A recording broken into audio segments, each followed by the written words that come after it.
Dneska si urobíme cesnačku. Neviem, či je na jej prípravu nejaká norma, ale ja to robím takto. Nakrájame si 1,5 cibule, 5 plátkov slaniny. Slaninu orestujeme. Keď začne chytať farbu, prihodíme k nej cibulu. Keď už aj cibula začne chytať farbu, tak k nej pridáme trošku mletej rastce.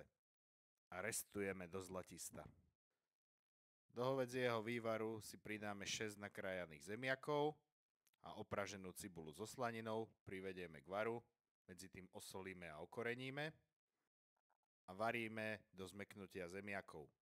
Keď budú zemiaky, tak na 3/4 pridáme k nim 1 vajíčko, zamiešame, pridáme cesnak, 8 až 10 strúčikov podľa chuti a ešte 2 minútky povaríme. Na fajron pridáme už len sušenú majoránku, prípadne ešte dosolíme alebo dokoreníme a môžeme servírovať. 2 až 3 naberačky a samozrejme pečený chlebík k tomu nesmie chýbať. Dobrú chuť a vidíme sa na budúce.